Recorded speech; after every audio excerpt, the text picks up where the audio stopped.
Bismillahirrahmanirrahim. Assalamualaikum warahmatullahi wabarakatuh. Alhamdulillahirabbil alamin wal aqibatu lil muttaqin wala udwana illa 'alal dhalimin. Wassalatu wassalamu ala sayyidina Muhammadin wa ala alihi wa sahbihi ajma'in. Amma ba'd. Ilahi anta maksudi wa ridhaka matlubi atini mahabbataka wa ma'rifataka. Dalam kesempatan yang baik ini, seperti biasa, saya akan menyampaikan sedikit ucapannya, nasihatnya, dan ilmunya orang-orang soleh dan para kekasih Allah.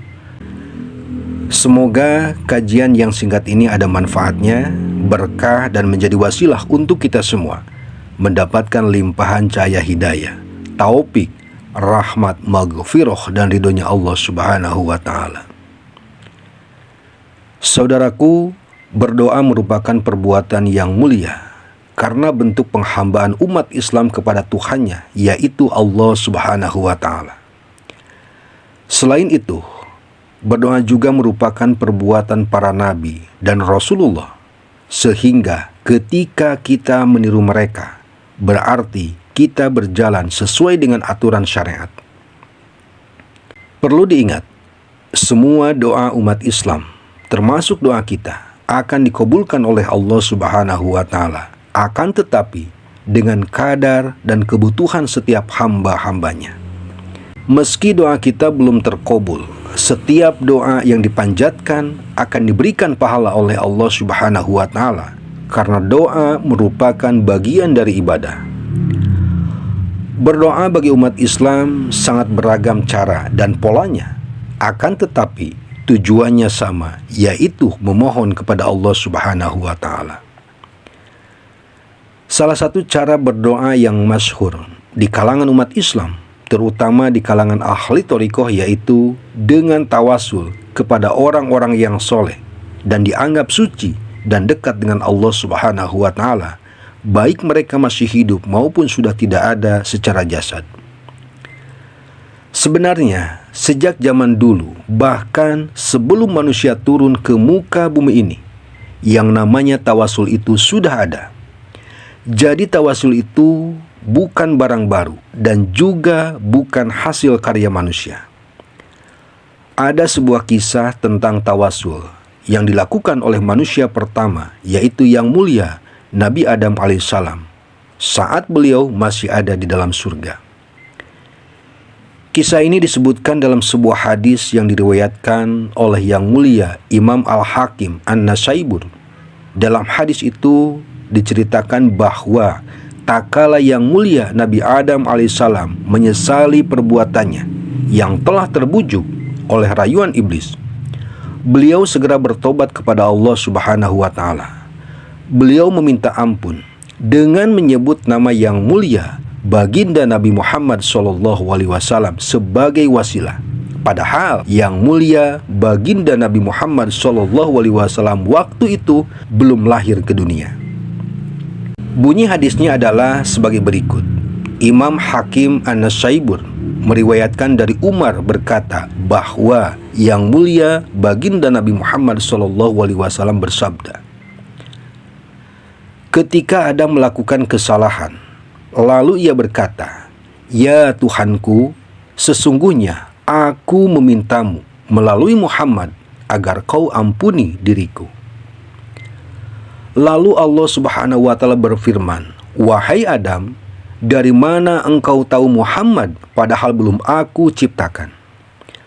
Lalu Adam menjawab, "Wahai Tuhanku, ketika engkau ciptakan diriku dengan kekuasaanmu dan engkau hembuskan ke dalamku sebagian dari ruhmu, maka aku angkat kepalaku dan aku melihat di atas tiang-tiang aras tertulis kalimat La ilaha illallah Muhammadur Rasulullah.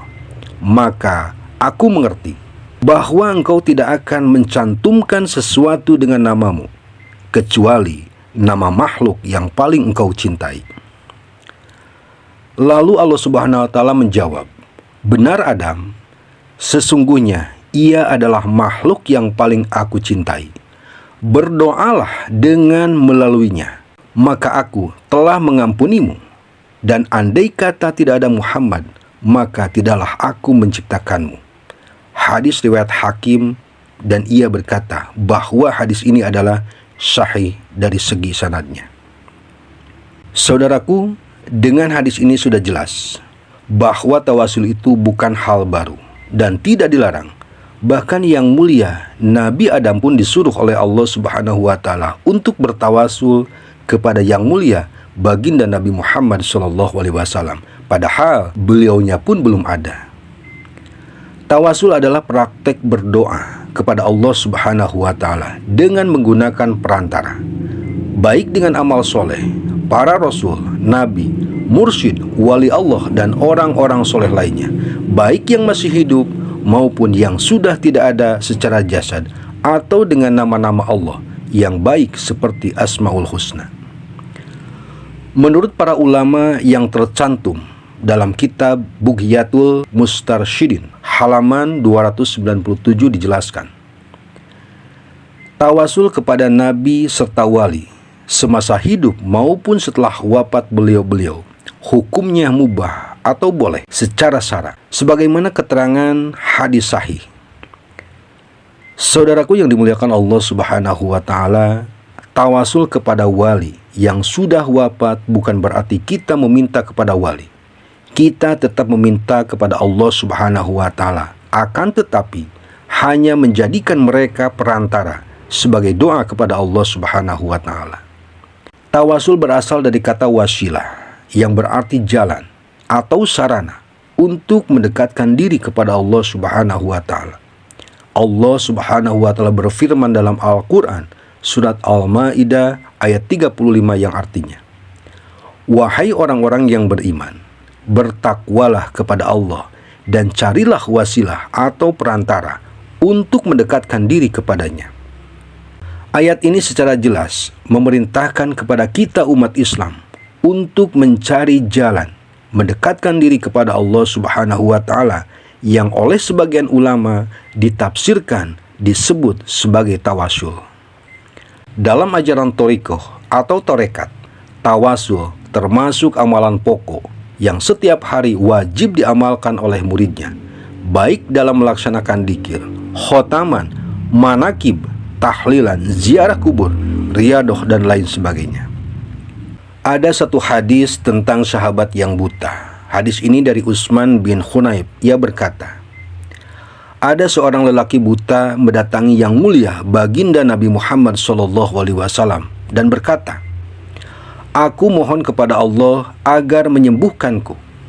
Lalu Nabi bersabda, "Jika kamu mau, aku akan berdoa untukmu, dan jika kamu mau, bersabarlah, itu lebih baik bagimu." Lelaki itu berkata, "Doakanlah aku." Lalu Nabi memerintahkannya untuk berwudu, melakukan sholat 2 rakaat dan kemudian berdoa, "Ya Allah, aku memohon kepadamu dan menghadap kepadamu dengan Nabi-Mu Muhammad, Nabi pembawa rahmat. Ya Muhammad, aku menghadap kepada Tuhanku dengan perantaramu, agar dia memenuhi kebutuhanku." Lalu lelaki itu pergi dan matanya sembuh. Saudaraku, sebenarnya perilaku tawasul ini mirip dengan yang dilakukan oleh orang-orang yang sakit. Pada hakikatnya, orang sakit mengharap kesembuhan itu dari Allah Subhanahu wa taala. Namun dalam mengharap kesembuhan itu, ia berikhtiar dengan melakukan berbagai cara, misalnya menemui dokter dan berkonsultasi kepadanya, meminum obat, dipijit atau diurut. Ada juga yang badannya dikerok, selamatan, bersedekah kepada sanak famili dan tetangga, meminta air doa kepada ustadz, dan memohon doa kepada Allah Subhanahu wa taala.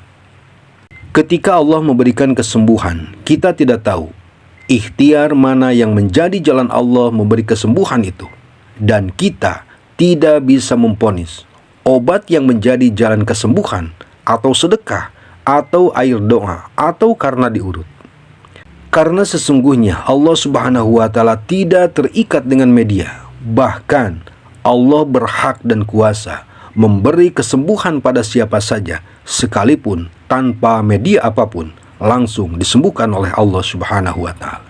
Begitupun tawasul dengan doa atau meminta kepada ahli kubur orang-orang soleh. Ini adalah bagian dari ikhtiar. Sekali-kali kita tidak boleh punya keyakinan bahwa obat yang menyembuhkan, air doa yang menyembuhkan, atau seorang wali yang mengabulkan permintaannya. Semua adalah kehendak Allah Subhanahu wa Ta'ala. Hanya saja Allah itu berhak langsung memberikan kesembuhan atau mengabulkan permintaan secara langsung, dan Allah juga berhak pula memberikan kesembuhannya setelah ia melakukan ikhtiar.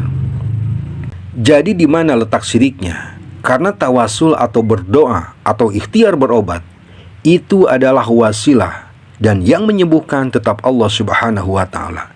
Selama keyakinan kita yang mengabulkan dan yang menyembuhkan itu Allah Subhanahu wa Ta'ala dan bukan obat, jadi tidak ada unsur kesyirikan di dalam tawasul. Saudaraku, meminta doa kepada orang yang sudah meninggal dan kita berhusnudon bahwa beliau termasuk orang soleh adalah bagian dari ikhtiar kita, karena yang mengabulkan itu adalah Allah. Sebenarnya tidak ada perbedaan meminta doa kepada orang yang masih hidup atau kepada orang yang sudah meninggal secara jasad, karena semuanya Allah yang mengabulkannya.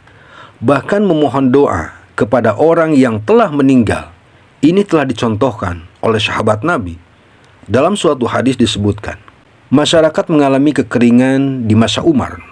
Kemudian seorang lelaki datang ke makam yang mulia Nabi Muhammad SAW, lalu berkata, "Ya Rasulullah, mintakanlah hujan untuk umatmu, karena mereka telah binasa."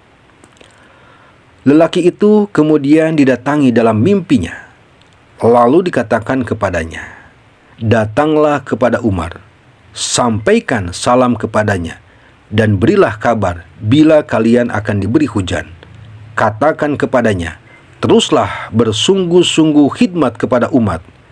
Kemudian lelaki tersebut mendatangi Umar dan menceritakan hal ini.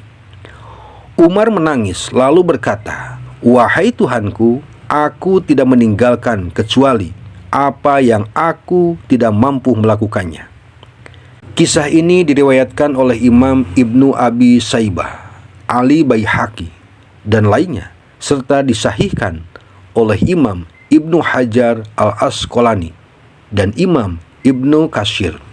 Dalam keterangan Ibnu Hajar menyetir dari Syaib, lelaki tersebut adalah sahabat Bilal bin Ali Haris Al-Muzani.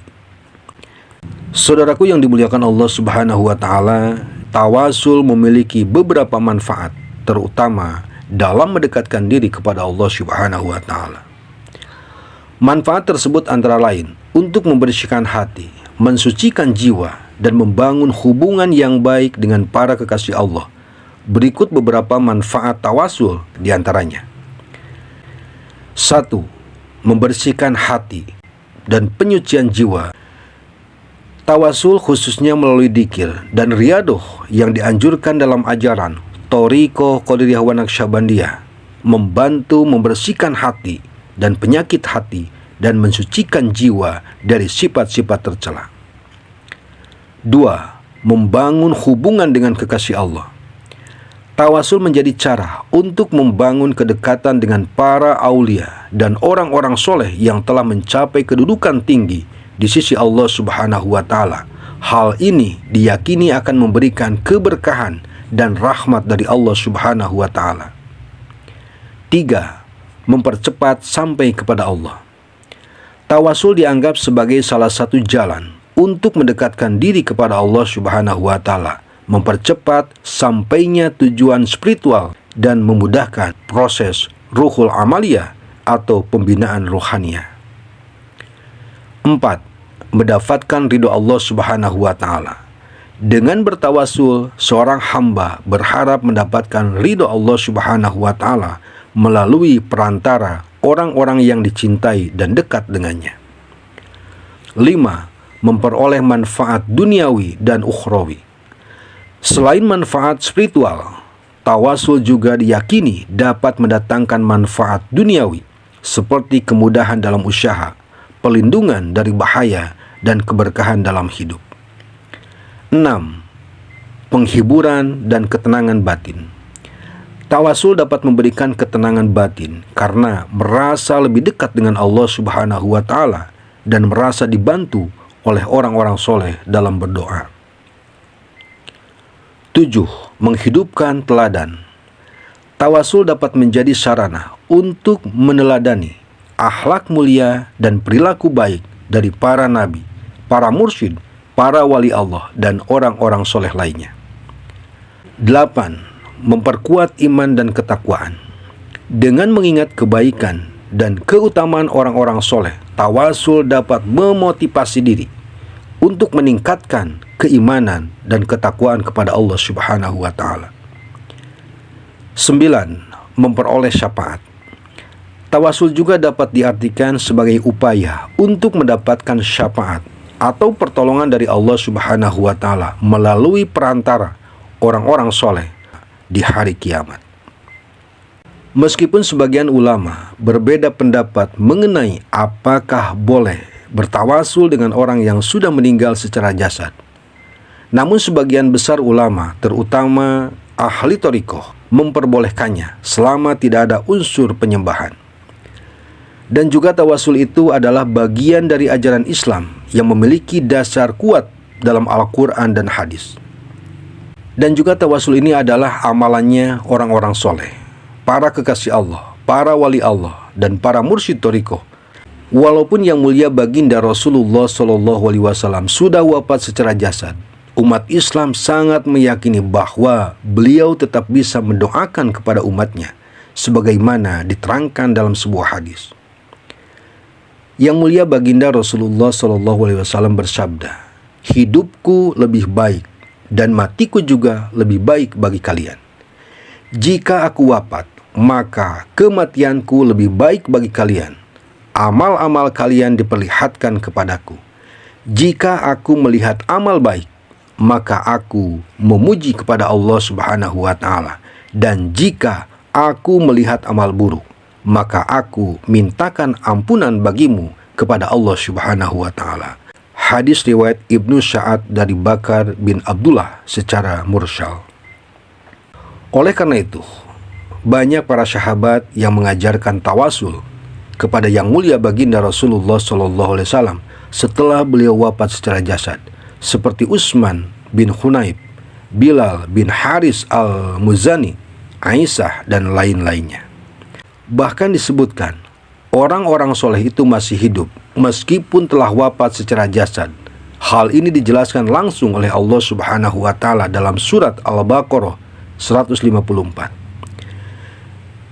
Dan janganlah kamu mengatakan terhadap orang-orang yang gugur di jalan Allah bahwa mereka itu mati. Bahkan sebenarnya mereka itu hidup, tetapi kamu tidak menyadarinya.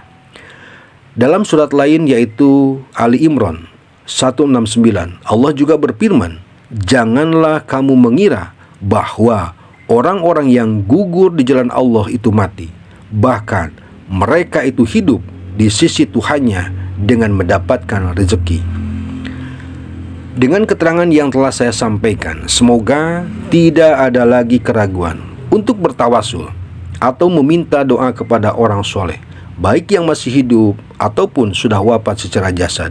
Siapa tahu tawasul Anda atau tawasul kita termasuk ikhtiar dan menjadi jalan dikabulkannya permintaan oleh Allah Subhanahu wa Ta'ala. Saudaraku yang dimuliakan Allah Subhanahu wa Ta'ala, untuk pembahasan kali ini dicukupkan sekian. Mohon maaf lahir dan batin apabila dalam penyampaiannya ada ucapan yang kurang baik atau banyak kekurangannya atau ada salahnya. Semoga Allah Subhanahu wa Ta'ala mengampuni kami dan kita semua. Sebelum saya tutup, mari kita berdoa semoga kita semua selalu ada dalam lindungan Allah Subhanahu wa Ta'ala dan selalu diberikan kesehatan lahir batin, dipanjangkan usia, diluaskan rezeki, dilancarkan dalam segala urusan, diistiqomahkan dalam kebaikan, dijauhkan dari segala musibah dan balai dunia akhirat. Dan juga semoga Allah kabulkan segala doa, harapan, cita-cita, dan hajat kita semua, dan juga hajat keluarga besar kita semua, disertai dengan ridhonya Allah Subhanahu wa ta'ala. Wasilah keagungan syafaatnya yang mulia baginda Nabi Muhammad SAW, dan wasilah barokah karomahnya yang mulia Tuan Syekh Abdul Qadir Al-Zailani Qaddasallahu Syirahun Nurani, dan para kekasih Allah lainnya. Amin. Al-Fatihah. A'udzubillahi minasyaitonirrajim. Bismillahirrahmanirrahim. Alhamdulillahirabbil alamin arrahmanirrahim maliki yaumiddin. Iyyaka na'budu wa iyyaka nasta'in ihdinas siratal mustaqim. Shiratal ladzina an'amta 'alaihim ghairil maghdubi 'alaihim waladdallin. Wassalamualaikum warahmatullahi wabarakatuh.